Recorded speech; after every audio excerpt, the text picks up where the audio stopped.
Alright, I just want to show y'all all these orders out here. So this is not, we're not just hitting up no random, you know, clothing company or whatever. This is, hey, this is second day you said? Yeah. This is the second day worth of orders, alright? No, this ain't no like I got 50 orders, 40 orders. Like I don't even know how many is in here. Might be over 100, maybe over 200. There's a lot here though.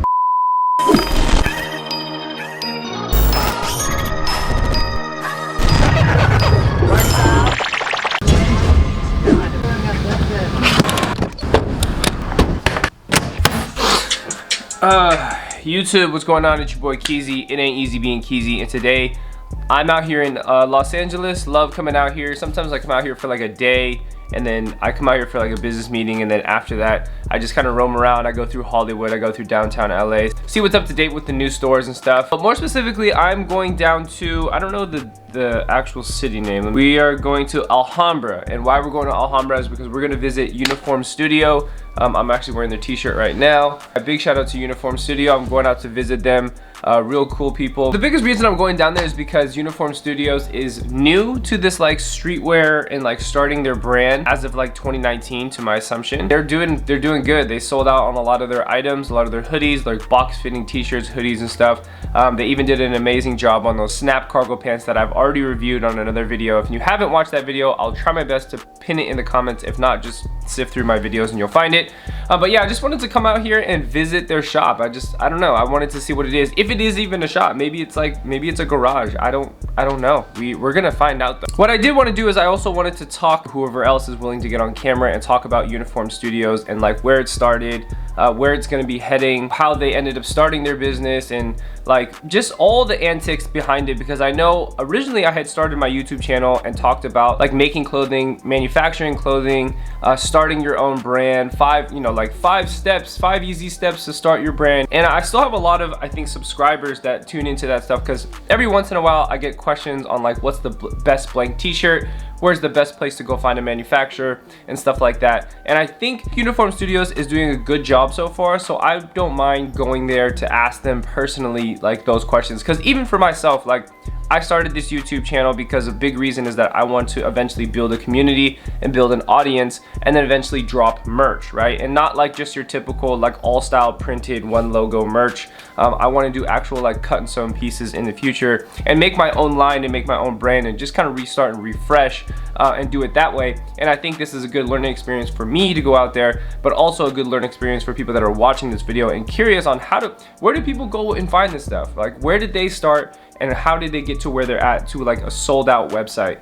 Like that's like the step process that everybody wants. Anyways, to cut this intro part short, we're gonna go out to Alhambra, see what's going on over there. You're gonna see some B-roll, maybe some other B-roll too out here in Los Angeles, because I did film yesterday, but I didn't have a chance to film a lot. But just wait and see, so let's go.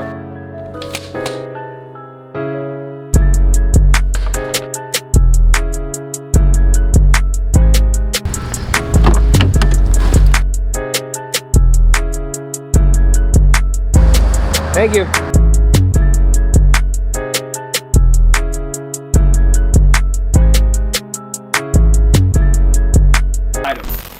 All right, just got to Alhambra. I guess this is the office. It's somewhere right there. Sitting right there. We're gonna go meet him right now. What's going on? Nice to meet you, man. Nice to meet you too. For sure. So this is it? Yes, sir. Got a bathroom? Got a bathroom. Okay. I was gonna say I need to take a leak for sure. Yeah, these are everybody's orders? So these are everybody's orders? Those orders? God damn, son. Orders. Wow. Those are like most of the domestics, and now I gotta work on So shit's booming. Shit is booming. Okay. Pretty good. Oh, dude. Same. It feels a little softer. It's a little softer, yeah. Because that was. So how were these made? Is that tie-dye? Yeah. Or is it actual tie-dye, or is it like some kind of? It kind of looks like camo more than it does like. Well, it's the same process of doing tie-dye. It's just that they blotch it different, basically. Wow, it's really soft. It like goes through like a wash process so that it softens the material as well. So it's pre-shrunk? Yeah. My business card. Go higher in length or no? Actually, I think I'm a large.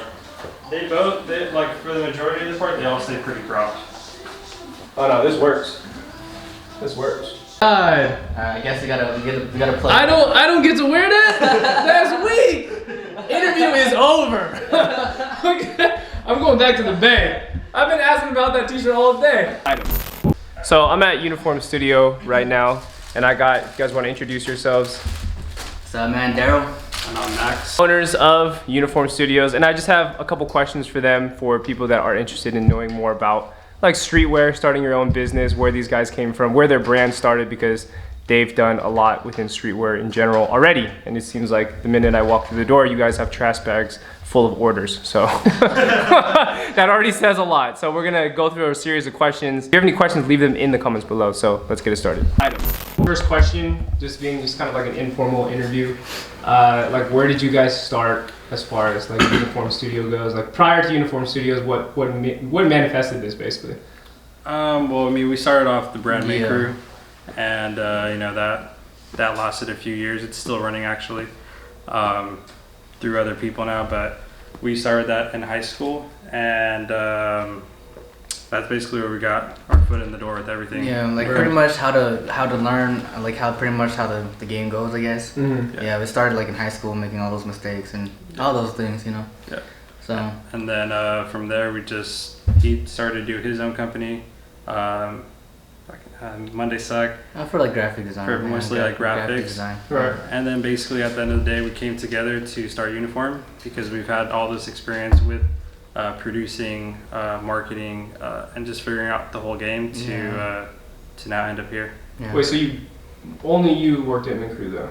We both did. Yeah. We both owned it. Yeah. Yeah. We actually we founded the whole thing, like in high school. Okay, got it. So I don't know. I remember that part. Yeah. And then, okay. I don't know if you guys were on like Tumblr back in the day. A little bit. Until it was just too repetitive. Yeah. So I mean, I guess like there was like a little like a streetwear culture community on Tumblr with my cousin. Yeah, he was pretty Tumblr famous. Mm-hmm. Yeah. And so all three of us, we did like the whole Make Crew thing with the. I don't know if you've ever seen that logo with the squiggly, like the cursive.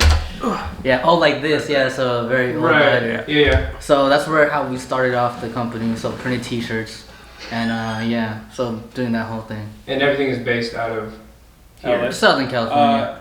Oh, you mean like production? Yeah. Or just in general, you guys. Well, I mean, our home base is here. So yeah. Production is like everywhere. Mm-hmm. It's here. It's in China, Mexico. Everything gets sourced from everywhere. It's basically where we can get the best price for the best quality and all that type of thing. Mm-hmm. Yeah. So like, how long did it take Uniform Studios to now become what it is today? Because obviously you have to go through, not sorry to cut you off, but you have to go through like, you know, sampling and all that kind of stuff. And because I want other people that watch this to know that, like, you know, obviously it takes a long time, but how long did it take you guys?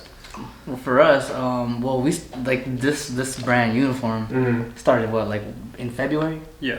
So like we came up with the whole concept and everything in February, and pretty much since then we just pretty much built everything till our sale, which was a couple days ago on Monday. Yeah. Right. Yeah. So, and then as for the sale, how did it go? I mean, obviously I know already, but I just want other people to, you know, chime in and know the details of what happened.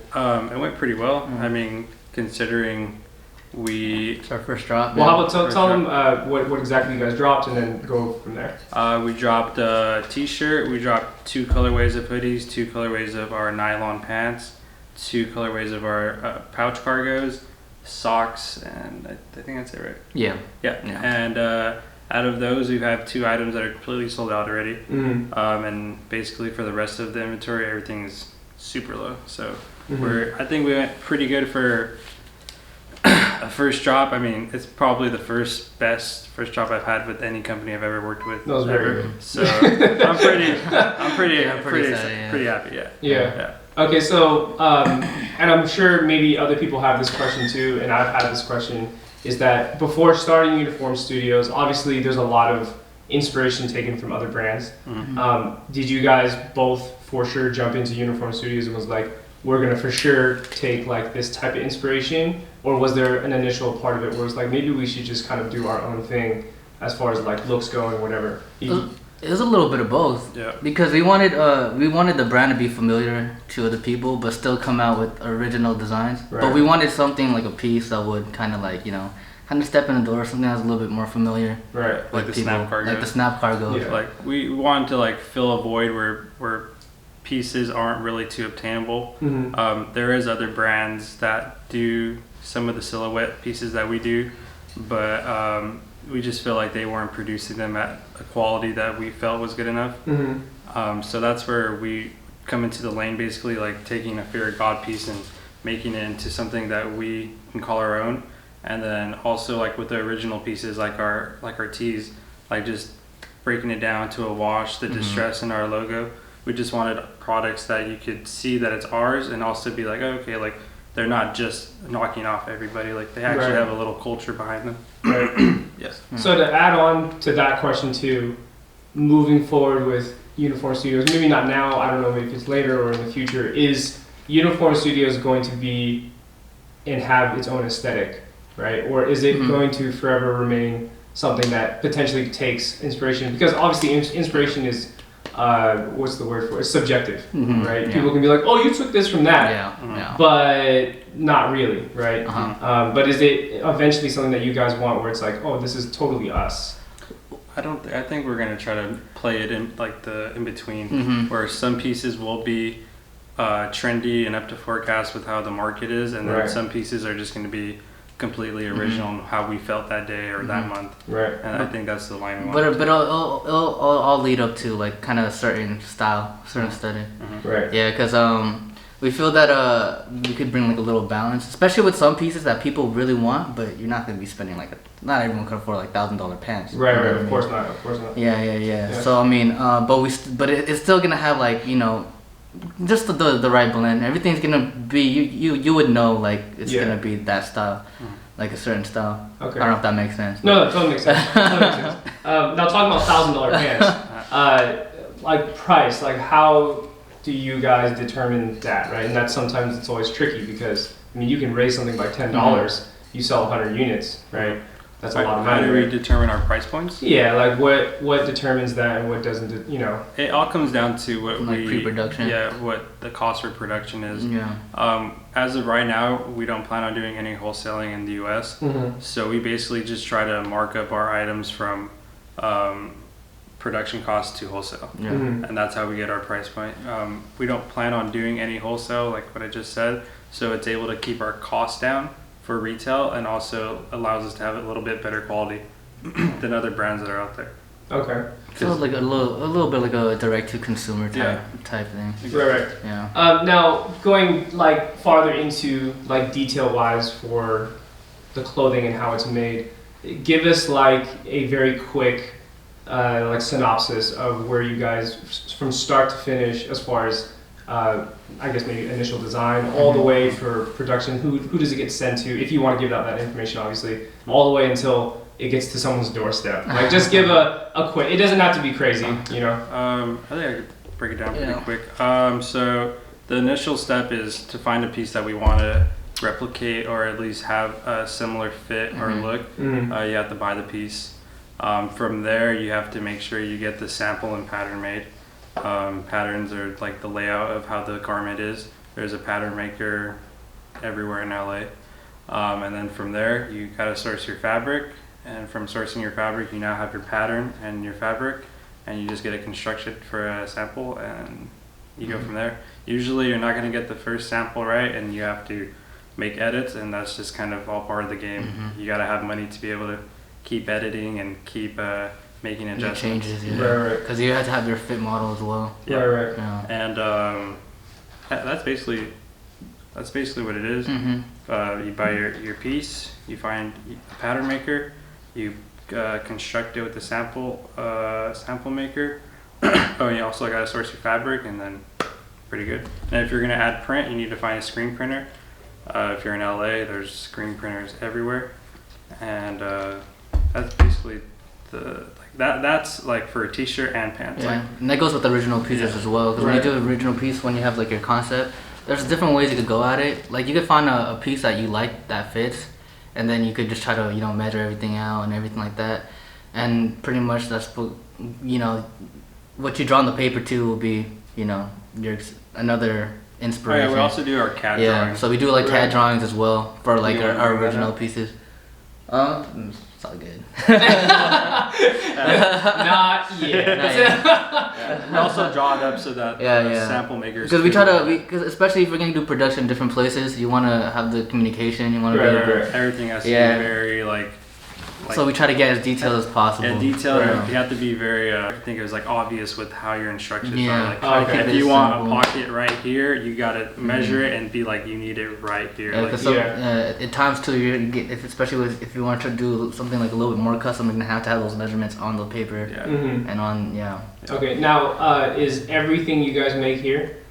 What, like constructed? Yeah, just materials, everything. No. Oh no. Some get sewn here, some get washed here, some get sewn in Mexico, some get sewn in China. So it's just wherever they're going to be able to source the fabric and sew it and construct it for our price point. Okay. It helps to know guy too, like you can handle that kind of stuff. Yeah. So going on what you just said, so where I think one of the biggest questions anytime someone wants to start, a clothing brand or a t-shirt brand or whatever, is where is your go-to when you're finding information on where to go make this stuff?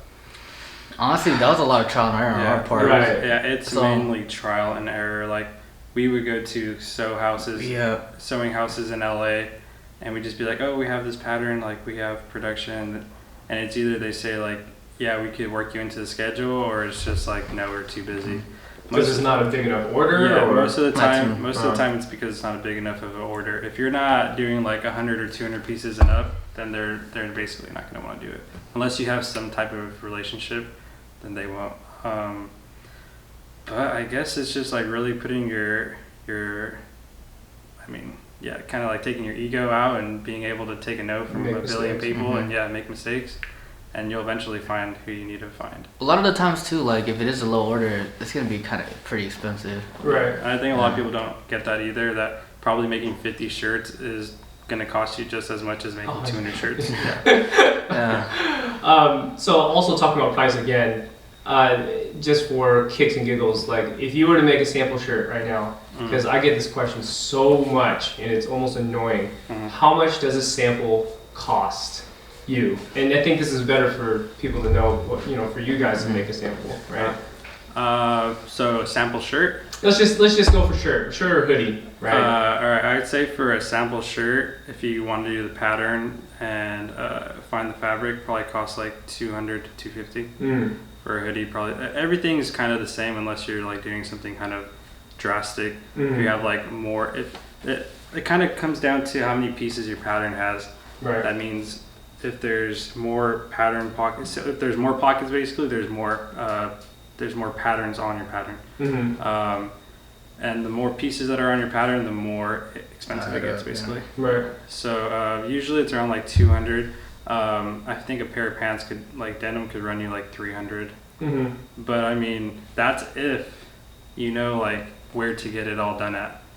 If you're having someone do it for you, you could for sure like double everything I just said. Basically a middleman right there. Because there's a lot of middlemen out there that know these contacts that'll do it for you, but they will, they gotta double whatever they're doing.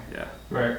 Okay, so only a couple more questions. So if someone were to start out in starting their clothing brand name, how much money do you think that they should at least have, or should they not start with any? Well, it depends because it's different for a lot of people. Right. Because some people especially there's a lot of trends with graphic design nowadays with heavy graphics on a t-shirt. Right. Where you don't necessarily need a lot of money to make a brand. You know what I mean? Right. Especially if it has like a certain vibe, a certain and that it could resonate with a lot of people. Okay, so then how about to narrow it down to do something like what you guys are doing? Right? Well, how much? I mean, see, that was like, wait a minute. It's a different question. Because I think there's a lot of, just to be very honest, right, to keep it a stack, there's a lot of brands out there that they don't do exactly what you do, but they're in the same realm. Right? Whether same kind of might be logoless, clothing, more about cut and sew now because everyone wants to go that direction. So I mean, for someone like yourself. Okay, for us, it's certainly not going to be cheap, especially if you're going to come out with a whole collection that we try to do. Yeah, and that's kind of the thing. If you're doing like a whole collection, you gotta really be prepared to have either money saved up or an investor, because if you don't, then you're gonna just basically drown yourself out at one of the stages. You're either gonna spend a lot of money on sampling and not have enough for production, or spend like a little bit on sampling but not have enough for marketing for after your production. Mm-hmm. So it just really depends. If you're gonna just do like a small T-shirt, Like a small little collection, because at the end of the day, it's like the relationship you build with your customer base too. Mhm. Because I feel like that helps like a lot, especially if you could be, you know, transparent. You guys can have a certain relationship with your customer base. Right. Then that's, I feel like, would be like the most important thing. Because you could have like just a T-shirt collection, and you could have like some badass graphics, and then if even if it's small, but if people are really like messing with you like that, then they'll be able to support you.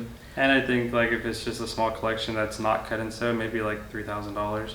Yeah. Yeah, I think that's pretty fair, because I think that takes you pretty far with production wise, and also being able to have a marketing budget Plus samples too. and samples. If it's like a full on collection like this, plan to have a few more thousand than $3,000. Well, yeah, that's if you're gonna be. You might want to paying- do the 5-figure range. That's if you're gonna be like paying for like like, you know, like people with you know, good following, because there's a lot of people. It's like especially with Instagram, it's like a new market for people to advertise and do that. So if you have that in your budget, it'll be easier. But then if you know people with, like, have a relationship with people, you could probably cut the cost lower than that. Right. So it just depends on. I'd say like people, 15 and up, if that's like the number you're trying to get. Okay. 15 and up at least. So we got a number down. Yeah. I don't want to get too specific. Yeah, I hear you. Yeah. So I'm glad you kind of brought that topic up. So with marketing, right? What is I mean, it constantly changes, and obviously we're in this age of social media and whatever, and influencers and what have you. But what is like your go-to, if like, since now this is your guys' new brand, it's been obviously, you know, fairly successful if you ask me. So like, what is your go-to as far as like, we need to do this for marketing? And I know you don't want to give away everything, because that's kind of like, you know, that's the secret sauce, kind of. But you can give the bare minimum. Yeah. I think like, to keep it like short and simple, is we do most of our marketing through social media, Right. and people who have a following on social media. And the reason why is because basically social media posts and stories are now like the new billboards of our time. Right.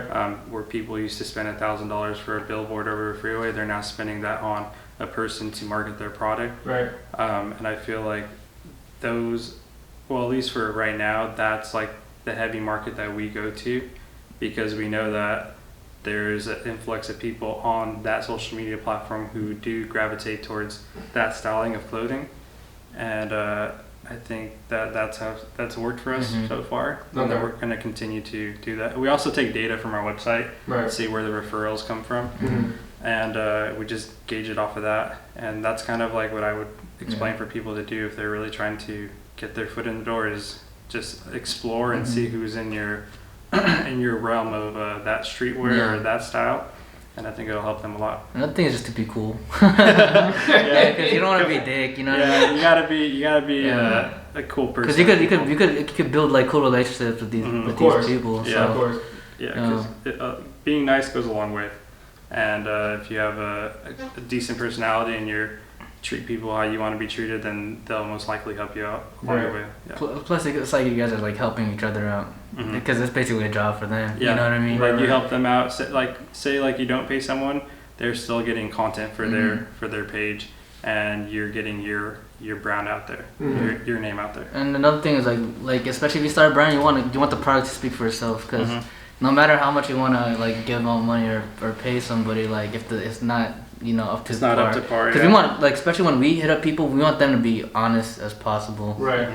Because you know, because like, especially if you're gonna buy something online, that's already kind of like, oh, should I buy that or should I not? You know. Yeah. Because so we want it to be pretty transparent, especially because if there's something wrong, we want to know about it so we could gather that data and fix it. Yeah. So, especially like with this being our first. Yeah, collection. especially with this being our first collection. If there's something that we notice that customers are complaining about, we can take that and fix it in the future. Yeah. So. Okay. So now, speaking about being like transparent, what is your response to people that like either message you or DM you and they're like, "Oh my God, this is the most unoriginal." Oh, okay. Well, I had a couple of those. I actually responded to like a similar question to what we were talking about earlier. Right. And what I told him was basically like, you might not think it's creative to make this piece, but it's creative to take $1,000 piece and make it affordable for people. Yeah. And I think that's pretty creative too. Yeah, and plus it's not like, and plus when it goes to the actual overall look of the brand, like the art direction, that's, you still have to be creative with that. Yeah. Because you could like have like a piece that's an exact like replica, say even down to like the fabric, right? Right. But if I guess the look is not like, you know, up to par, or Right. then it's, you know, it's gonna be kind of, I guess, hard to even sell that product. So. And I think that we do like a good, like in between, where we don't only just do like big silhouettes that other brands are doing, like we try to do our own thing as well. So I think it's like if they want to knock us, like that's cool, but you know, we know at the end of the day, like we're still doing something good for people, and we're being creative in our own way. It might not be creative to them, but it's still creative for like the market. If you're talking about like just the original piece, it might not be creative to that, but just the overall aspect of it, which when it comes to like the marketing of it, like the actual look, the way it looks on social media and whatnot, then I think we get pretty creative, because it's like, it takes a lot of brain power. Oh yeah. Especially you do a lot of YouTube content, and we try to get our foot in the door with that, and we're like, damn, it's like our head is spinning, because like how much content you gotta think of, especially even with the scheduling with our jobs and everything. Yeah, so, it's more times thinking of the idea than it is making. the video. But it's all about execution too, because you have everything written down, then you gotta execute that, or nothing's gonna happen. Yeah, because if you don't do it, at the end of the day, it's all on him and I. Right. So. Last question is that what is your like biggest advice, which could potentially be your biggest mistake doing this whole thing, to someone that's new, right? Someone that's starting out and they really want to do this clothing thing, they want to be a part of all of it, they want to like learn how to sew, those kind of people. Okay. They're like, I want to do it all in this clothing business. What would you both of your best advice be to someone that's starting out like that? I don't even think I'm there yet, but. Well, I mean, you get where I'm coming from, though. Yeah. I mean, damn, it's a lot, cause it could be multiple. I think I think for me, it's have a game plan set in place, and don't try to steer too much from it. Yeah. Because if you're just like kind of all over the place, it's not going to come together how you want it to be. Yeah, that's a really big thing. Good, you gotta hit your little goals and your little milestones. Yeah, because if you're consistently changing designs or the way it fits or all that, you're never going to get anything done. And I guess a second thing for me is just to like go 100 on it, because if you're kind of just half-assing it, then you're never really gonna have like a first job. Right. If you're just half-assing everything that you're doing, because there's a lot of people like that, like, oh, it's not the right timing. Like, it's never the right timing. Like, you just have to go out and do it. Right. So that's my advice. Sure. Basically, yeah. I mean, he hit it. You know, he pretty much hit it. That's why you work together. That's why you're partners. Any last words? You want to give a shout out? You give a shout out. You shout out your mama. Shout out my fam. Shout out to the team that helped us ship out. Yeah, shout out to the shipping team. Thank you for everyone that bought. Yeah, for sure. And collection 2 is on the way. On the way, in the works, and thank you for all your support. And we'll want to keep going. Yeah. You're ready. Good show. Thanks, guys. All right. Alright, I just want to show y'all all these orders out here. So we're not just hitting up no random, clothing company or whatever. This is second day, you said? Yeah. This is the second day worth of orders, all right? No, this ain't no fucking, like, I got 50 orders, 40 orders. Like, I don't even know how many is in here. Might be over 100, maybe over 200. There's a lot here, though. All this, hoodies, sweaters, cargo pants. There's even more in here. Jesus Christ.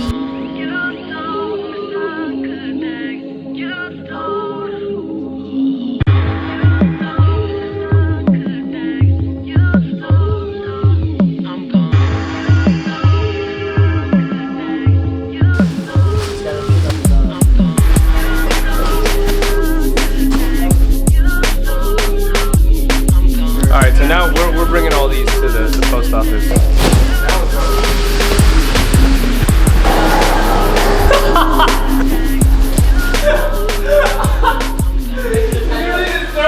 This one's pretty heavy, man. Oh my god, what's the front of that? Jesus. I'm just like, oh shit.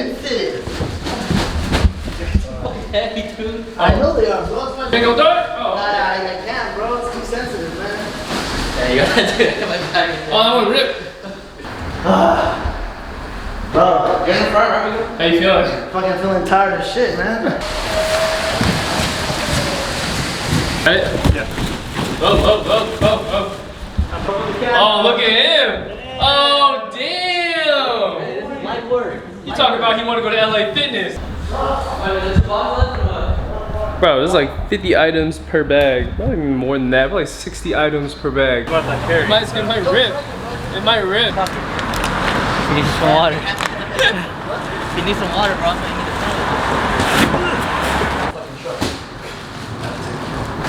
God damn! That motherfucking heavy.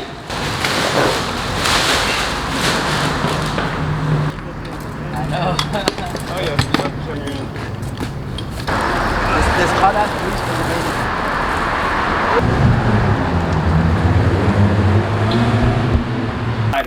Front, I am sweating, boy. It's hot. Where it's like, it ain't easy being keezy. Oh yeah. But I'm not crazy, like, cause I talk to some people that love the shit, and I'm like, look, I'm gonna be real with you, bro. Like, we can keep continuing this conversation, but like, I don't really care about it, bro. Okay. How was that? Fucking horrible, bro. He's mad. Why was it bad? Non-consumable. So the big priority meals were separate from the small priority meals. And then the first class meals we gotta separate, so. Record that. Damn it, dude. Hey, record his face. Record his face. Record his face. Hey, what's going on? Hey, it smells good though. Look. Why the cameras out, dude? It's like coffee. Yeah, this is terrible. Now this is like a legendary carpet. Oh, That's how you know. That's how you know it's legit. Hey, look, hey, if you would have dumped water on it, it'll bring it up and just have that shit, bro. Yeah, that's why I'm just dabbing on it now. No, but put water. Alright, put some water. Put some water. That hurts so much. What is it, Coke? Coffee. Oh, it's coffee. Get a sponge. Go get the sponge from the bathroom. Oh boy.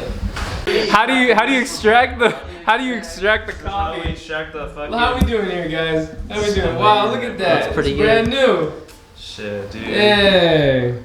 Nah, it what? ain't gonna go through, bro. ShamWow what, dude? Hey, the bottom's still Are you dry. kidding me, bro? The bottom's dry. Fuck so it ain't gonna go ShamWow. You got enough down there?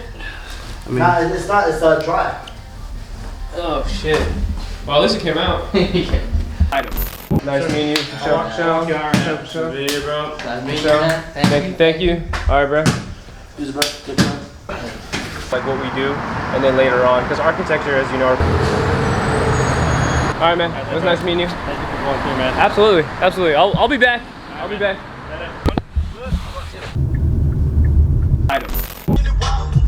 Chicken and waffles. Bruh, wait a minute. Hold on. Pause this real quick. Hold on. That's what I'm saying. So I gotta intro this, right? Let me just say it before you say it. Okay. So what I just did was I hit pause. Notice I didn't start the video until we got Yeah. there to La Brea. Yeah. I said chicken and waffles. Okay, Yeah. this is gonna make a difference to you in a minute. Yeah. Once I say this, because okay, this is my hood right here, schoolyard. This is La Brea. Okay, chicken. He said, "Oh, I was just there. I didn't know." Yeah. Okay, yeah. And then 60 hood, you're gonna see how weird it is. 60 hood. That's where Nipsey got killed. My boy said at the Slauson Shell Station. That's what Nipsey owned. The Slauson Shell Station. Before he was 11 years old when we made this video. Right. He was working for us, putting up snipes. Yeah. During this video. That's crazy. Yeah. So when you said, you know, yeah, it's just sad, I'm like, you have no crazy. idea how weird this is about to be. I'm about to roll you through this. And now That's you're nutty, watching bro. it happen and you're saying, and you're like, can I record this? And I'm like, are you really going to record the recording of what we just recorded? Of course I You am. should have done it while we were recording. I without should have.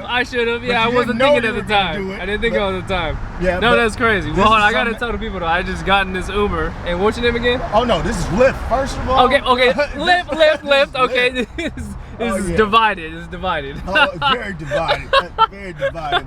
He doesn't Never drive be Uber, he drives oversticker. Lyfts. But I get Never in be here and he oversticker told me you're a on rapper. that. I was like, okay. Then we started talking about music. Then he showed me the music video, and he's actually in the music video. This is crazy. My battery's gonna die soon, but I'm gonna change it. But nice to meet you, man.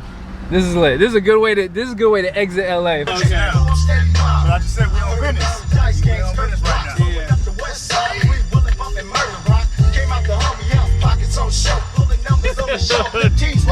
That's him right there, dude.